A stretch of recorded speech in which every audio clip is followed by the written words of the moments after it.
Hello and welcome, fellow motorsports fans.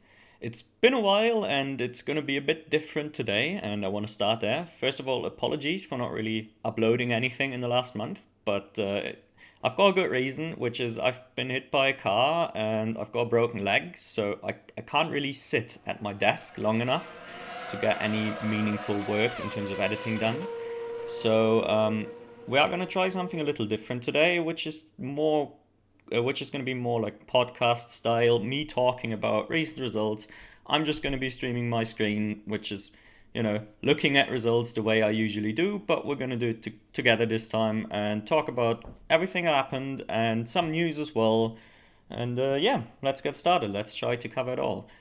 As always, let's start in the world of single seaters with everybody's favorite Formula One at Coda.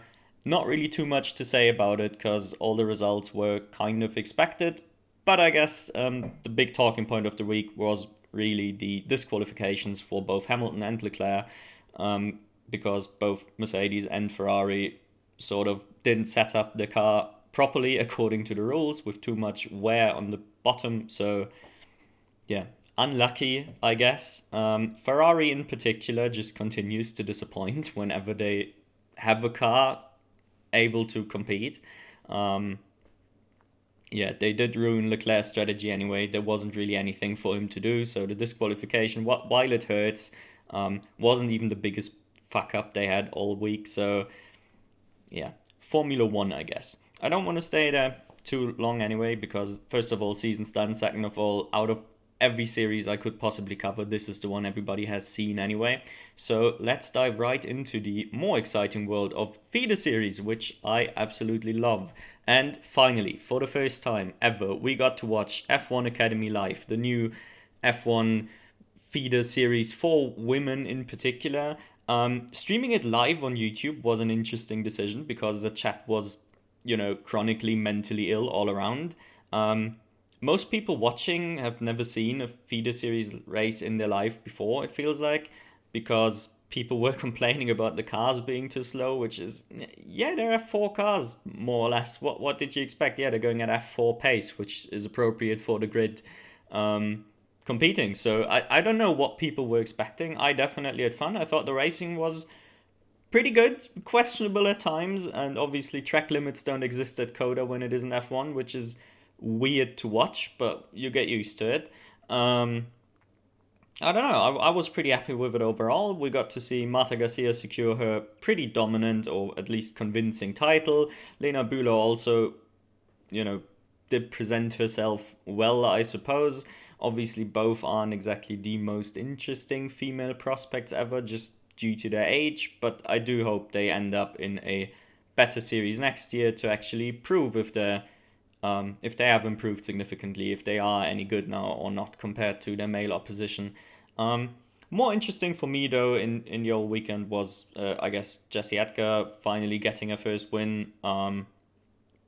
She's definitely one of the more interesting drivers on the grid, I think, just due to age and no experience, and she's still pretty competitive. So I do want to see more of her going forward, similarly to Bianca Bastamanti, which we're going to talk about a tiny bit later on. Yeah, overall, I'm really looking forward to seeing the full season next year, and let's see how everybody does, how much everyone improves. Obviously, we all know nobody from this grid is ever gonna get anywhere near F1. But it's not the point of the series anyway. The point of the series is to increase interest in young girls for racing overall, have a role, present them with a role model that they can sort of aspire to be, and then hopefully will actually produce proper F1 level female talent later down the line. Yeah, so I think overall the series is at least a partial success. Streaming it for free is a really good thing, and they probably just have to disable the chat because people are stupid. All right. Next up, the conclusion of GB3 and GB4 at Donington Park. Everybody's second favorite Tier 4 series after FRECA, I suppose. Although it is infinitely more entertaining than FRECA usually, because the cars can actually race and overtake and all the good stuff that you would want to see from a race car. Callum Voisin secured the title I'd say pretty convincingly. Not really, obviously. Alex Dunn did give him a run for his money. I feel like Dunn was the better driver towards the end of the year, and it's just a bit of a shame that he took a bit too long to get up to pace. But then again, he's not competing against a rookie in the class, so it is overall he was the best driver pound for pound with experience factored into it. I think, but yeah, both definitely deserve to step up. Mackenzie Cresswell continues to impress, I think, so really glad he's going to be in F3 next year. And really, yeah, not too many massively disappointing or outstanding results otherwise, really, I don't think. Timek Kutarek, or however you pronounce this horrendous name. I'm really bad with names in general. I can barely pronounce German names, and that's my native language, so once it's not German, don't expect me to get any of them right. But yeah, Kucharek, or however you say it, was obviously kind of hyped going into this, and he started out pretty well and then sort of just dropped off and never got above mediocre at best. So yeah, ending his season with an unnecessary retirement was really fitting, I guess, but a bit disappointing. I hope he stays around. He's going to be one of the better ones next year if he does. But yeah, intense title fight. I definitely recommend watching the weekend if you haven't, because the races did deliver and it stayed pretty close until the very end. GB4 not as much, because the title was already decided coming into this, which meant Tom Mills didn't even have to race, because he already had the title locked up, and he's really short on money apparently, so good decision to just not burn any. And it did give the opportunity to Cooper Webster to like just dominate the field for a weekend, really. Yeah, winning all 3 races, including the reverse grid. What more can you really ask for? McNeely continued his improvement. That was pretty good. Otherwise, GB4, it's entertaining. The racing is very questionable most of the time. A lot of safety cars throughout the weekend. Not the best, even for an F4 level series, not the best racing I've ever seen, but certainly entertaining, and there's some talent in there. I'd say like the top 4 in the series are like a clear cut above the rest. Everybody else should probably either stick around or, something needs to happen if they want to go anywhere meaningful. But Mills, Webster, McNeely and Queen are all solid drivers. Looking forward to what they can do if they can afford to step up and continue. Aside from that, the big story was Lucas Blakely, everybody's favorite esports driver, actually securing his first ever podium in the category. And he had a strong weekend overall, like 2 5th places as well. Pretty good. Could have been a bit more, maybe. I think he said so himself. There was more potential in the car. But yeah, for a second ever weekend, like there's nothing to be ashamed about that. I was really strong and definitely a bit outstanding compared to some of the drivers that took a lot longer to get up to speed over the year.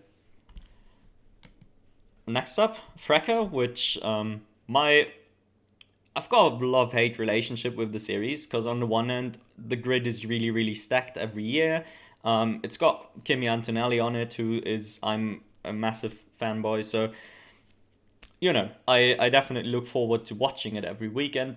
But equally, in case you haven't seen it, you might not know, it's not the greatest feeder series, as in it is essentially a qualifying championship, because the cars cannot race each other properly, even though they are pretty slow. Who the fuck even knows how that happened? But yeah, so they don't tend to produce great races, but they were at Hockenheim this weekend, and Hockenheimring is good for one thing, which is producing good races. So it actually was all right this weekend.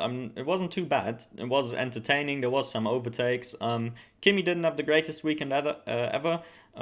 He got hit on lap 1 once. I can't even remember which way around it was, because he finished 6th in both races. But yeah, he got hit on one of the laps, and the other time his quali lap got deleted. So not great. Yeah, I think race 1 his quali lap got deleted, and race 2 he got tagged on lap 1. So not the greatest results from him, but then again, he didn't need to. The title was his anyway. He helped secure the Prema team title, so that was good. And I'd say honestly a bit disappointing for RSGP, considering how quick they looked all year long. I think they had the quicker car with both Stenson and Tremnitz. I mean, they are P2 and 3 in the championship. If you needed any more arguments for that thesis, but also, not having a real third driver with Zagazeta was always going to be difficult to actually get a title. Flusha isn't great, but Flusha at least scored consistently throughout the year in the third Premier seat. So yeah, what can you really do there? Overall, a really strong weekend for Rafa Kamara. He got to be the best Premier in all races. Although we can all argue about whether or not Kimi was actually quicker and just disadvantaged with quali and everything. But still, Kamara is a quality driver. Don't want to take anything away from him there. And then the other big standout was Tim Tremnitz. P1 and 2, and in particular, race 1 was great to watch. She had pulled off a massive move to, go from P3 to the lead within one corner and then never looked back. Dominating like this on home soil, that must have been a really good moment for him. And obviously, he recently signed for the Red Bull Academy, so, got to immediately show his new employer that, yeah, he is quality, and I'm really looking forward to what he can do in F3. Easily, I think, the best or at least most promising German on the feeder ladder. Olli Goethe is, first of all, not all that German, and second of all, not all that good, I don't think. At least, obviously not saying he's bad, but I don't know if he's going to end up in F2, and he's definitely not going to end up in F1. Like, it's not going to happen. So, I think for a new German F1 driver, Tremnitz probably our biggest symbol of hope in that sense, because otherwise Germany can only produce GT drivers, it seems like. I don't know why. Yeah. Overall, FRECA has been amazing. I don't know, I just keep going on about it because the results are very meaningful, even if the racing isn't. Looking forward to seeing most of those in F3 next year. The biggest story otherwise for me is Maya Wurch. I think that's how you say her name. I listened to her saying her name over and over again to get it right, and I still really can't. I don't know, it is a messed up name. I'm sorry, Maya. But she's been really impressive considering she was driving for Kick. She absolutely smashed her teammates, scored multiple times, which was really surprising, sort of. Unfortunately, she did have a drop again towards the end of the season, but I was hoping for her to step up to a proper FRECA team next year to actually, fighting for the championship is maybe asking a little much, but at least to be a consistent point scorer, with the right car, I'm sure she can be. But it looks like she might be going to F1 Academy, which is really odd. I unfortunately don't have an article to talk about this right now, but yeah, essentially the rumor was she's going to F1 Academy, and but the F1 Academy winners, or the top 3, or depending on what rumor you've been reading, might be getting help with a FRECA seat. So I don't know why she should have to take the step back to then presumably dominate F1 Academy. At least I would expect her to if she's in a decent car. And to be fair, all 5 cars look capable of winning races. The skill difference between the individuals is just a bit too big for that not to be the case, I think. So she should do really good in F1 in F1 Academy no matter what. I got to be careful. Never confuse F1 and F1 Academy. You will make people very, very angry, I think. So yeah, I don't know why. Sounds like a waste of a year in my book. I hope it doesn't happen, but if it does, we're gonna talk about it when the time comes. Alright, next up, Euro 4, which, by the way, I don't know why this hasn't got a Wikipedia page or a good website, but it's really difficult to track the results of this series, which is odd considering it's, well, first of all, it's the best produced F4 series because it's produced by the Italian F4 production company, so it's very good to watch. It's got a really, really strong field of drivers as well. I don't know why it's so difficult to figure out who actually won the season or not. I believe Yugo Chup was a champion. It doesn't even say here correctly because they still have not included the last race. But yeah, if you didn't watch those, you didn't really miss much because they weren't great races. In particular, the first one was ridiculous because I think it only had, I counted them, I believe it was 3 overtakes after lap 1. In an F4 series, that's kind of depressing. But yeah, no real outstanding results either. It was sort of the general boys you'd expect fighting for the top spot. The biggest one was probably Akshay Bora got to win race one because post race penalties dropped Wharton down. So good result for him. I believe it is his first win in an F4 level series. I'm not entirely sure. He might have gotten one over the winter, but he hasn't had any in Italian F4 at least. So nice for him, I guess. I was really hoping to see some more from Freddie Slater now that he's back in the Prema and not in the VAR like it was in Italian F4. Unfortunately, didn't quite work out for him that well. He did alright by any means, but wasn't impressive. So, it was a race weekend, I suppose. I'm really curious to see where the series goes in the future, but for this year, it very much felt like an experiment. It doesn't feel like the title is particularly meaningful. I don't think Yugi Yugochuk was, it's not improving his CV that much, I don't think. I think his Italian F4 results, even though he missed the title, look more impressive. Yeah, it is what it is. Let's see where this goes in the future. Talking about weird and questionable series, Euro Formula Open, I just don't know what to make of this, really. The one thing that's really good about this series is the cars are racy, which that's great. And it's more or less, it feels like French F4 or something like this, with essentially a single team running almost all of the cars. That's interesting. It adds a different element to it. You can really just compare the drivers more directly, which I do like.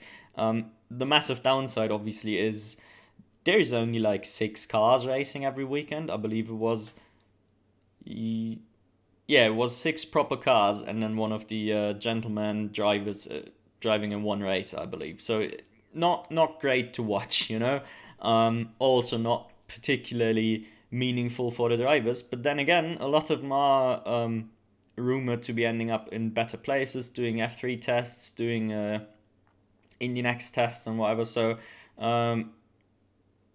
maybe it is actually a series that's going to produce quality drivers and get them back on track, sort of. I mean, all of these really have in common that other series haven't worked out for him as well, so they do this instead, which is good. Like, in particular, Charlie Wirtz got to prove, for example, that, yeah, FRECA was a bit of an anomaly. Obviously, he's not a top tier talent, but being quite as shit as he was in FRECA didn't make any sense whatsoever. So, I'm glad this sort of got him back on track. I'm glad for Noelion and Simonazzi. Don't really rate Shields at all, even though he got P2 in the championship. I don't know. I just don't, I just don't get that feeling that he's ever gonna go anywhere. I might be entirely wrong.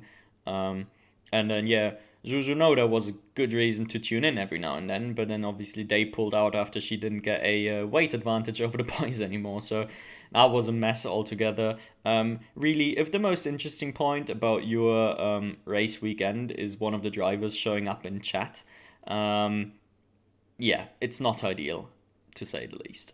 All right.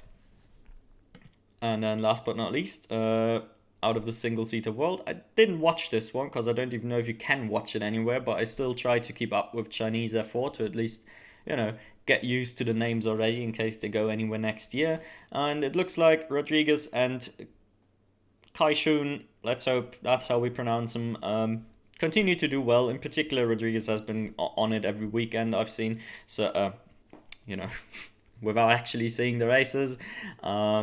Yeah, I really hope they figure out some sort of stream or accessibility for this. If anyone knows more about that, maybe you can watch it somewhere, please let me know. I'd be really interested to at least check it out. Alright, now for a couple of news. I only came up with the idea of doing this a bit late, so there aren't as many news. I do want to include more in the future and make this a bigger focus maybe. Kush Miney has been signed as an Alpine Junior. This just came out today, and I'm really, really happy for it. I do rate Kush Miney a fair bit. Obviously, he's not exactly, doesn't scream F1 just due to age and everything, but his F3 season has been really good last year, and then he's been the surprise package in F2, really. I don't think anybody expected him to do as well as he did, especially in the Campos, but just in general. If I remember correctly, and they might be making this up, they only put him straight to F2 instead of giving him another year in F3 because of budget, as in they only had more or less like money for 1 year and decided to just, okay, let's immediately put him in the quicker machinery.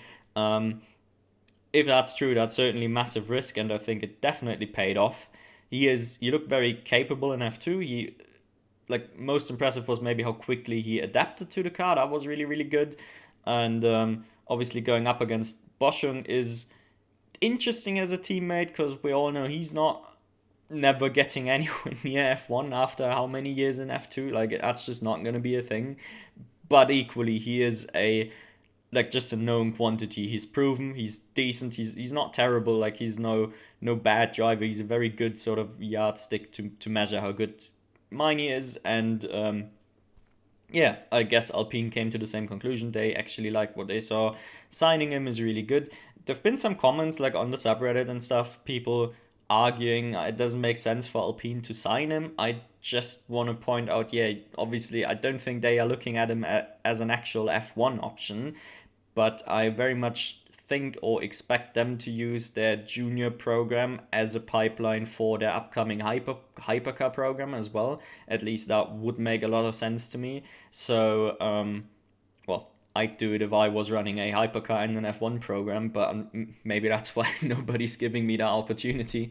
So yeah, I think it's great. I think he's gonna end up in around the world of sports car racing eventually. Um, yeah, that's about all I've got to say there. Then the bombshell, which has been rumored throughout the last couple months, but now it's officially confirmed. Andrea Kimi Antonelli, my boy, straight to Prema in F2 next year, which is just a massive move from FRECA to F2. Is a huge jump, not just in terms of speed of the car, but a thing I haven't really seen mentioned anywhere is in racecraft. As I said earlier, FRECA is a qualifying championship, essentially, and as we know, F2 really isn't. Those cars can race, you will do a lot of overtaking.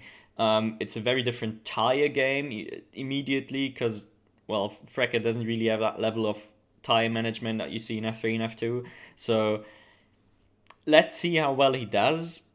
If he ends up doing really, really well, then this is the immediate proof that he is indeed the next, like, superstar. If he doesn't do really well, he still can be. It is a huge step, but I guess, yeah, I don't know. I just hope it doesn't end up ruining his career. We've seen this before. I don't think it will, and I think both he himself and Mercedes hopefully have realistic expectations, which my expectations for him are probably already very, very optimistic, let's say, because as I said, I am a bit of a fanboy. I am biased. um, and my expectation would be for him to only beat Behrman in the second half of the season, or maybe even later. Like, I think we are going to say he's the best driver in the series by the end of the year, which is, as I said, the optimistic assessment, but not straight out of the gate, even if it is a new car for everybody. I just don't see it, and Behrman is a really, really big talent himself, so I definitely would expect him to have the upper hand in the first half of the season for sure. Now, I still have the sneaky dream of maybe he can do it and actually just win F2 as well. Um, yeah, let's wait and see. I'm very hyped for this move still, but you know, cautiously hyped. Let's put it that way. Then next up, I've just only put this article in here, but there's a couple of reports. Which is about the Red Bull Junior team. Obviously, a few months ago, they did announce they want to reduce their juniors, in particular in F2, which makes sense. You know, running half the grid didn't seem like a good option long term, especially with the actual F1 seats all more or less locked up. So what's the point of having 8 juniors if you know at most you're going to promote 1, not like 2 every year or whatever. So they did get rid of Dennis Hauger, among others. They did get rid of essentially all of the F2 drivers. But I think Hauger is probably the most interesting point, because we all know he definitely does have a lot of potential, but we also know he's had 2 pretty disappointing seasons. Bad luck definitely didn't help him either. I'm kind of sad to see him go. He was the one I was at least low-key hoping they might keep, but I guess it makes sense that they don't. There's too much talent forcing its way towards F2 at the moment. The age-old story of, we all know there's more than 20 drivers capable of driving in F1, but not everybody can have the chance, and he didn't do the outstanding things you need to do to get that chance on merit. So yeah, he's out. I was kind of hoping they'd put him in Super Formula together with Iwasa, which is the other bit of news that broke. Iwasa is the one of the F2 juniors they kept, and mainly because they are sending him. He's not going to race in F2, but he's going to race in Super Formula, essentially do what Lawson did. I think that's really good for Iwasa. And then, I mean, that might be a racist assessment, I don't know, but obviously if it doesn't work out, you'd probably expect him to just stay in Super Formula if he does well enough, but not well enough for F1, if you know what I mean. Good moves all around. The biggest surprise really is dropping Maloney, because I think he was the most promising looking junior of the bunch. Who knows what happened there internally. I hope Maloney still stays around in F2 anyway and proves Red Bull wrong, because I think he is a really talented kid. But we will see, time will tell. The one they kept did cause some outrage in the community, which is they kept Isaac Hadja instead of Maloney. And they are even going to give him the FP1 sessions this year and everything. So Helmut Marko is still all about the Hadja lifestyle.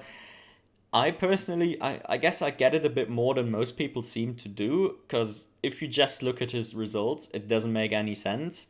If you've actually seen the races, it still doesn't make that much sense, but at least it makes more sense, because Hadja's problem at least does not seem to be raw pace, or at least certainly not his main problem. His main problem is all about the mental game, which, as we know, it's easier to fix the mentality of a quick driver than to make, the perfectly minded athlete into an actually like quick racing driver. It doesn't work this way around. If you don't have the raw talent, it's really difficult to learn how to be quick, which I think he doesn't have to. I think he's got the talent, or at least he's got way more talent than he's shown this year, let's put it that way. I don't know if he's got the talent for F1. So I do like that they're keeping him. I maybe don't like that they're seeming like they're putting all of their eggs in the Hadja basket, at least in terms of second-year drivers. The other one they're going to run in F2 next year is Pepe Marti, which obviously after signing him from a good F3 result, not a big surprise that they're moving him up. And at least rumors said that they are going to be in the same car together, which I think is great. They're both going to be both going to be in the Campus next year, apparently, which not the greatest car to actually win any races, but a pretty good car to just have the constant comparison between the two, I think. So that's going to be good. Looking forward to it. And then last but not least, in terms of single-seater news, Bianca Bastamanti signed by McLaren to race next year in F1 Academy, but they actually went a step further than they had to by officially signing her as a junior development whatever driver, instead of just putting their livery on an F1 car, on an F1 Academy car, like they would have had to do anyway next year. This also caused some outrage. I just want to make the quick case that she is actually at least one of the more promising candidates in F1 Academy, with the caveat that being promising in the current F1 Academy grid just doesn't mean a whole lot at all. That still means I wouldn't expect them to ever really do well in a male, like, regular championship at the moment. Just the entire grid is a bit too weak for it, but at least she is still very young. She's only in her second year of car racing. She apparently had a long but not exactly like stellar karting career. She didn't really do many top level events or anything, so there is potential for growth there. It's not like she's been at it for 15 years and it's still like this. So she's obviously, it makes sense to pick her up. People were quick to say it's like just for the social media following. I don't actually think so. Obviously, it massively helps. Like, why wouldn't you sign the super popular driver if they also have at least a bit of potential going for him? So yeah, I just wanted to make that quick case. It's not just a PR move, guys. I don't think so anyway. And now, the world of sports car racing. Ignore this Wikipedia page. Whoever did this didn't do it well, but we can still see who won and who didn't, all right? And British GT, the Donington Decider, it's been a great race. really entertaining to watch. In case you haven't, I just recommend checking it out. It was entertaining because it was a bit absurd, really. Mainly the BOP was all over the place, with the BMW just super overpowered for no good reason, which made it amazing to watch Dan Harper to just he charged through the field after he got into the car, because a safety car brought the field back together right as the pit stop window was about to open. So and then they had the longest success penalty due to the win last time out. So Harper came out like I don't even remember, P13 ish after the pit cycle, so almost dead last in class really, and he absolutely charged through the field to take P2 overall, and thus the championship for Century Motorsport and BMW. Great stuff all around. Dan Harper is a really quality driver, so even though obviously he was massively aided by an overpowered BMW, there's no way around this. Yeah, I think he deserves it. He is one of the top 3 drivers in the series, hands down, together with Gunon and Marcello, which just being put into the same sort of bracket as those two at his age is already, I think it says a lot. Yeah, that was really the other big one for me, was a very uncharacteristic Gunon mistake. I don't know if I missed anything. Maybe somebody can correct me there. Maybe he had to let somebody go or whatever, because he was in the lead after the safety car, the aforementioned safety car. He got out in the lead and then just ran wide in the final corner. So basically, as he restarted, you come around the final corner of the lap, obviously, at race pace if you want to, as the pole sitter or safety car train leader, whatever you call it. And he just ran wide and allowed, I believe, 4 cars to pass him immediately. Very uncharacteristic for my boy Jules. Yeah, I don't know. I just wanted to point that out as well. Overall, British GT, I mean, it is one of the best GT championships to watch, really. Not a fully professional one. I think it's like 3rd in my personal ranking, I think. But at least in terms of the entertainment it tends to provide, it is very high up there. The only thing that sometimes ruins it really is too many penalties around the pit cycle. But otherwise, lovely to watch. Looking forward to it next year, and congrats to Century Motorsports, I guess. Then going from one of the best to the best series, and maybe we can see that I'm very happy with the outcome of this. Thomas Preining got the DTM title in the perfect fashion by winning both races from pole position. You couldn't have hoped for anything better. Well deserved, in my opinion. He was definitely the most consistent driver all year. His only bad results were after incidents or whatever. Otherwise, I think on pace he was like top 6 every race or something. So really amazing season. He's probably Porsche's best GT3 driver at the moment, or at least the best that regularly does it. Kevin Estre is really the only one that comes to mind otherwise for me, and he hasn't really done many GT3 races this year. So yeah, really looking forward to his future. He's still pretty young. He's gonna end up in a hypercar at some point, especially with results like this. Probably not next year, but I think it's inevitable. And then obviously the other two, they don't need any introduction either. Mirko Bortolotti had an amazing season as well. Could have definitely had the title. Still walked home with tied most wins of the year, so that's really good. And he's going to be in a hypercar next year, so this is really just, getting you warmed up for next season of WEC, I think, in many ways. And I don't want to say surprise package, but Ricardo Feller did even better than expected, in particular in contrast to Kelvin van der Linde, I think, who's obviously usually really good as well, but Feller definitely had the upper hand in that team battle. And yeah, it's a shame really with Audi ceasing operation, but we had the good news. Abt is going to stay around. Abt will continue fielding 2 Audis next season in DTM, and they're going to keep the same lineup. So I don't know if that means he's only going to be doing DTM, or maybe there will be more customer Audis around next year than expected, despite the lack of support from the factory. But all around, yeah, whenever Feller races something, he's really good at it. GT World Europe champion as well. So, just a quality field. If you don't watch DTM, you definitely should. It's the only fully professional GT3 series out there, to my knowledge. If there's another one, then they've done a really good job at hiding, because I do watch way too much racing. And yeah. Then we had the support series, not the most interesting series ever, but it does produce some talent, and some of the more experienced guys get to show off a bit, which is GT Masters, still running their old sort of formula, but now it just acts as a support, and I guess in the future a bit of a feeder to DTM. At least I think that's where some of these guys are aiming to end up. Would make sense. Omega and Seppanen won the season, even though it doesn't say here. They did get the season, even though I want to say Salman Omega did try really hard to throw it away by absolutely binning it in race one.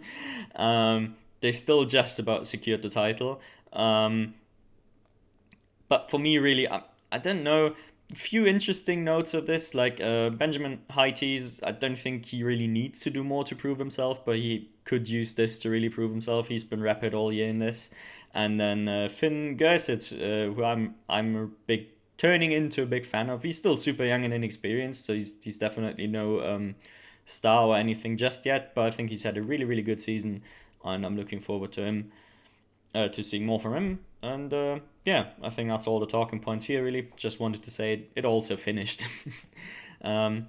Similarly, Porsche Cup Germany, the best Porsche Cup series, together with the Super Cup. In case you're not watching Porsche Cup car races, I'd start here. This is amazing, and it doesn't require an F1 TV subscription, so there you go. Larry Tenforde, the ultimate Porsche Cup superstar, ace, driver, whatever you want to say. He's done it all, he's won it all. Once again, easily the champion. I don't know what his deal is, or how it works really with him. I don't know why Porsche isn't interested in trying him anywhere else. But I guess maybe he is just content to being the dominant force in Porsche Cup car races. Lovely to watch every time. I think he had the title secured before this weekend, or if he hadn't, then it was just a formality. But yeah, I think he was crowned already last time. The real story this time around was really the rookie battle, and Theo Evaus managed to win the title, which I think is very fair. He was the most impressive one over the course of the season. Together with, I want to say, Harry Jones is the other big one, who was also doing Super Cup. Those had a good head-to-head all season. It's a bit unfortunate, retirement and everything. Yeah, Jones's attempt at the title did get ruined a little bit towards the end. Now he's not even P2 rookie, which should be Andronaco, I believe, is the second place rookie. I don't think he's the second best rookie, but yeah, overall, the field keeps producing good rookies, but then again, we all know maybe the most interesting rookie of all is yet to come, which is Robert De Haan. He only did 2 races this time. He absolutely dominated the Carrera Cup Benelux. So yeah, he is really the Porsche Cup guy to look out for next year, I think, if he stays in the class. I hope he gets to do a full season of Germany Porsche Cup to really show what he's made of. If he does, then expect him to be at the sharp end. All right. There was also GT4 Germany concluded, but I haven't really. That's one of the few series that I just haven't had the time to follow, so we're just gonna skip that one. ELMS. Well, I just wanted to show this. It's such a huge series. Wikipedia people, be quicker. So we are gonna use this to look at the results. The official website. They had their doubleheader this weekend for the cancelled Imola round earlier on in the year. Unfortunately, I didn't manage to watch the first race, the Friday one, but I did get to watch the incredibly delayed Sunday race, which happened a couple hours later than expected and was only a 3-hour race due to some sort of storm just blasting over the track. Wasn't ideal, but produced an interesting and exciting race.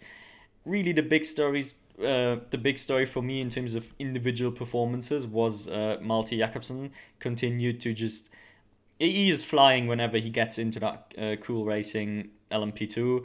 he would have almost had the title. Like he had a really good chance at doing the hero drive to secure the title in the final stint by passing on track for the class lead and everything, and then it got ruined by a late race safety car, or more precise, maybe I think it was even two late race safety cars that sort of stopped his charge, and then he still got the gap down to like zero. 0.6 of a second. Really incredible drive if you just want to watch that last hour, but unfortunately not quite enough. Algarve Pro Racing got a very, very deserved title with the number 25 car. Alex Lynn continues to be one of the best prototype drivers out there, period. And Kevin Simpson is a really good silver driver, and I'm a bit sad that he's going to IndyCar a bit prematurely next year instead of staying in sports cars, where first of all I think he might have had, like, he's just more impressive in prototypes than he is in the next cars. And also, obviously the level isn't quite the same, at least developing in ELMS instead of moving straight to IndyCar, where I think he's gonna get absolutely murdered next year. But it is what it is. Money talks. We all know that. Just a tiny bit sad. Otherwise, I do want to use this opportunity to talk about Nico Pino a tiny bit, because I think he's the other like really, really interesting young driver in that whole bunch. I think he's only like 19, really competent. The team has just been a little bit unlucky throughout the year, really. Otherwise, they would have given it a good go. Yeah, look out for him wherever he goes in the future if you don't already. Yeah, United Autosports won the second race because oh well, I guess it looks like they won the first one as well. So they almost got back into the title fight. They often do the interesting thing of like starting Philip Hansen instead of starting their silvers like most people do, and then obviously he can just fly to the front, start running away, start building a gap. Then the gap got ruined by a safety car, but they still managed to pull off the win despite their strategy more or less getting ruined by safety car timing. So I want to say amazing job there.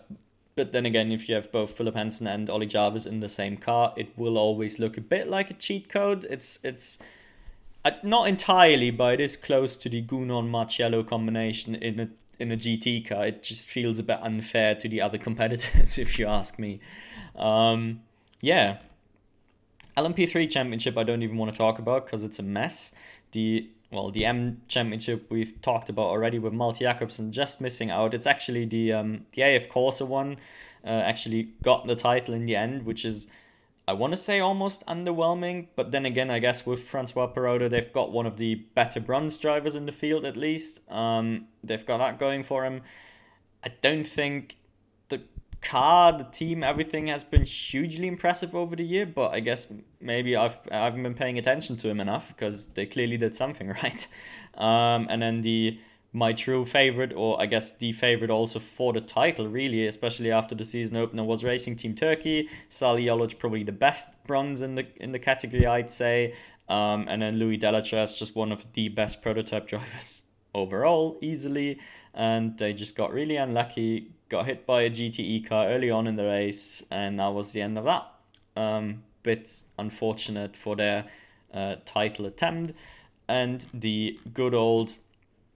Yeah, I don't want to talk about LMP3. The title was decided a long time ago anyway. I think just looking at the driver lineups does tell you why. I mean, Alex Garcia and Marcus Hubert are easily two of the best drivers in the whole field, together with only a handful really that can match it. So, yeah, what more can you say? Very unfortunate for the number, what is it, 11 or 12? I always keep, I think it's the number 12 here. Thorsten Kratz had an amazing start to the year and just couldn't bring the car over the line in first. It is what it is.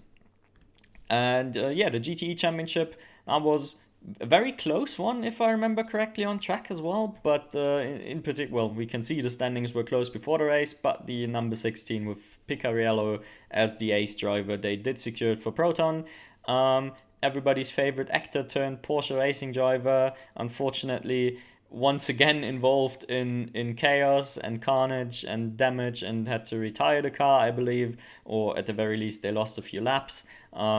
Yeah, Fassbender really just had a season to forget. And this time around, it certainly felt like it was his fault way less often. He got hit quite a bit for things completely outside of his control. So for all the Fassbender fans, that was just unfortunate to watch, really. Otherwise, I want to just point out, I don't know what's wrong with the ELMS broadcast, but they make it so difficult to follow anything aside from the LMP2 battle. Sometimes they even make it difficult to follow both LMP2 classes. I don't know why other broadcasts manage it perfectly well. Just show me the timing screen more often than like every half an hour from GTE. That would be really, really helpful. I can't be sitting there with live timing open when I have to watch on a laptop in bed because, I've got a fucked up leg. Yeah, just a thing. If ELMS is listening, which I'm sure they are, who isn't listening? So, yeah. All right then. International GT Open, everybody's not favorite GT category. But I can tell you, if you're not convinced if you should watch it or not, check out the final two races. They've been, if not the best races ever, they've definitely entertained. There's no denying that. Till the last second even, because as the cars were going over the line, nobody was really sure who'd won. The commentators were questioning themselves as well, and it turns out Christopher Haase has done enough to carry Simon Reicher to actually win the title on countback. They got the same amount of points, and it was just about enough. They also got their first win of the season, only their first one of the season in the first race of this weekend, and secured the title. So just mental all around, really. Very entertaining. It has to be said though, it was a bit unlucky because the number 69 Optimum McLaren did get hit and sort of therefore didn't really have a chance to do anything in race one. Was really unfortunate for him. They had a good shot at the title, and then Diego Menchaca and, well, in particular his co-driver this time out, Alberto Costa, they had an amazing chance at the title as well, because Costa was just flying this weekend. The stuff he did in the first race was incredible. Incredibly dirty as well at stages, and he did get penalized for it. But yeah, that was a man on a mission. Like, you could tell he only had the title on his mind and nothing else. It was, yeah, go big or go home, basically. So if you like entertaining races with a bunch of overtakes, a bit of carnage, and a good title fight, I recommend checking out this weekend, even if you normally don't follow the series. Otherwise, I don't have too much to say for it, because it's also one of those, what I call drop series. If it's a busy weekend and I'm not lying in bed with nothing to do, it's usually one of the ones I skip. I think I only saw 4 of the 8 rounds. Yeah. Early on in the season, when it's a bit calmer, you can watch some, and then the finale, didn't watch the middle portions, and it still very much entertained me. All right, and then last but not least, in the world of sports cars, TCR Europe, which I don't know how many people still watch TCRs. There's no community for it, it seems like, even though the racing is fantastic. The broadcast is pretty good, which obviously for entertainment can be important. We should all watch it. Europe and the World Tour, at least, are really, really good.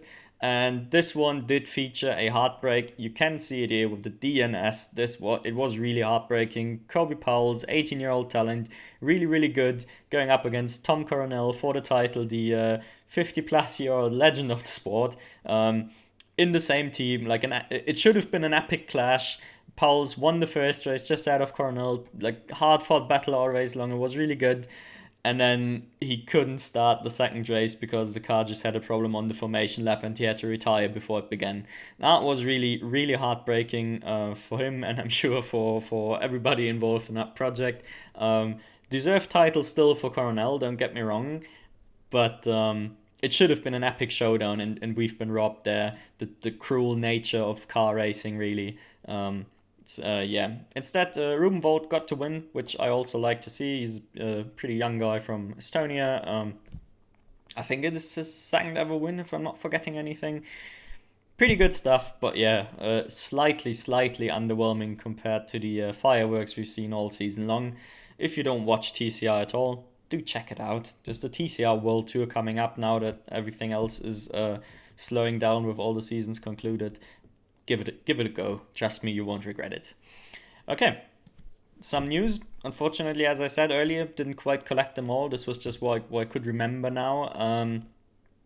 This one's a big one in my opinion, because yeah, Art. We all know Art. If we follow feeder series, big team in F2 and F3 and everything, and they are now actually apparently trying to start a prototype program in LMP2 in ELMS, which could mean they might be looking at a hypercar program in the near future. I think at least that sounds likely. They've got the connection to Ferrari, so and we do remember the reports of Ferrari was initially looking into selling customer cars, and then it turned out to be more complicated than expected.